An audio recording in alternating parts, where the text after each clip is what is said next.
Bonjour à toutes et à tous. Aujourd'hui, on se plonge dans un sujet au cœur du programme de première, les espaces ruraux. On a souvent l'image de campagnes un peu figées et hors du temps. Eh bien, on va voir ensemble que c'est tout le contraire. Elles sont en pleine ébullition, en pleine transformation, et ce, partout sur la planète. Alors, voilà notre programme. On va procéder en 5 temps. D'abord, on pose bien le problème, les tensions qui existent. Ensuite, on prend de la hauteur pour regarder les grandes dynamiques mondiales.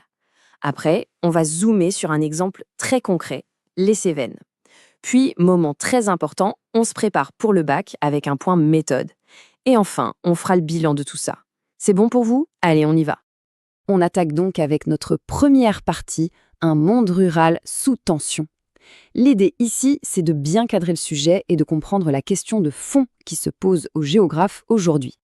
Et la grande question, la problématique qui va être notre fil rouge, la voici. Face à tous les changements qu'elles connaissent, est-ce que les campagnes se resserrent les coudes, créent du lien, de la cohésion, ou est-ce qu'à l'inverse, on assiste à des fractures, à des divisions de plus en plus fortes? C'est vraiment le cœur de notre réflexion. Deuxième temps, pour pouvoir répondre, il faut comprendre les forces qui agissent. On va donc s'intéresser aux dynamiques mondiales, à ces grands mouvements qui, à l'échelle de la planète, sont en train de redessiner complètement le visage des campagnes. Premier chiffre, et il est assez vertigineux, 3 milliards. Oui, vous avez bien entendu, c'est le nombre de personnes qui vivent dans des espaces ruraux.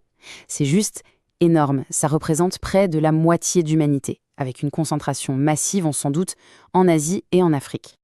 Et là, on touche à un paradoxe fondamental. Ces espaces qui accueillent la moitié de la population mondiale, eh bien, ils concentrent aussi, tenez-vous bien, 75% des personnes les plus pauvres de la planète. Ce décalage immense, ce grand écart entre le poids démographique et la vulnérabilité économique, c'est vraiment l'une des sources majeures de tension. Et cette fracture, on la voit très bien ici.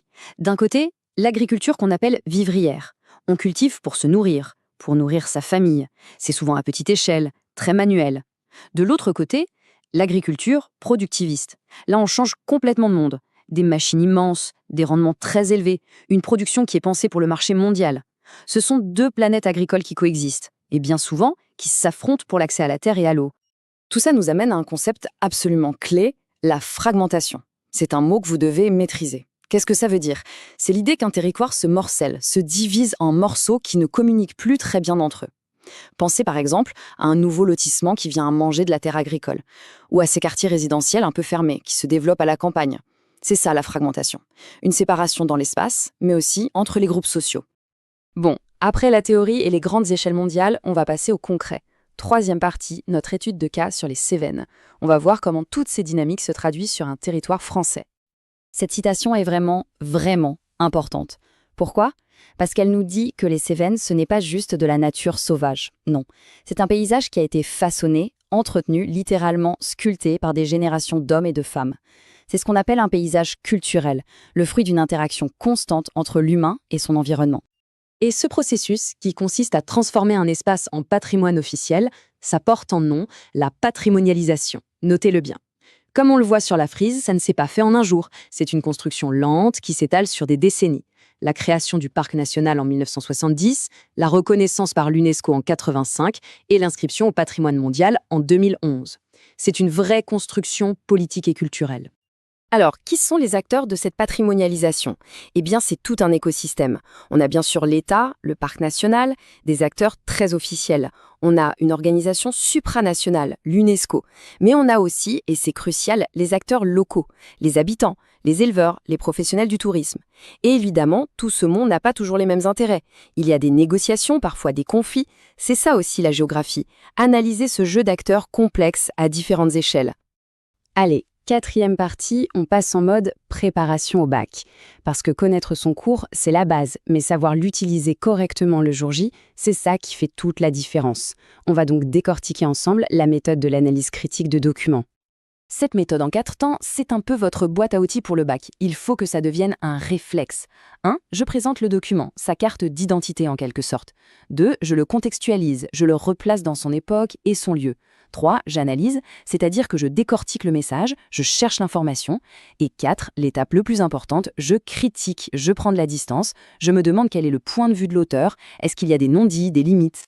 On arrive à notre dernière partie. C'est le moment de tout rassembler, de faire le bilan pour répondre de manière claire et argumentée à notre problématique de départ. Alors, au final, cohésion ou fragmentation? La réponse, et c'est souvent le cas en géographie, c'est les deux, en même temps. Il y a des dynamiques de cohésion, bien sûr, comme on l'a vu dans les Cévennes avec le projet patrimonial qui rassemble, mais il y a aussi, et c'est très fort, des dynamiques de fragmentation, les inégalités, les conflits pour l'usage du sol. L'important, le jour du bac, c'est de montrer que vous avez compris cette complexité, cette double dynamique. Voilà une fiche qui peut vraiment vous servir de base pour vos révisions. Elle synthétise tout ce qu'on vient de dire. Les concepts clés à gauche, des exemples et des échelles de lieux au milieu, et les grands processus à droite. C'est la structure parfaite pour construire une composition solide et bien argumentée. Et on va se quitter sur une question ouverte, une question pour aller plus loin.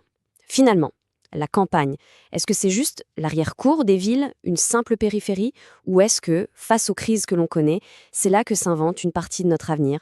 La question reste posée.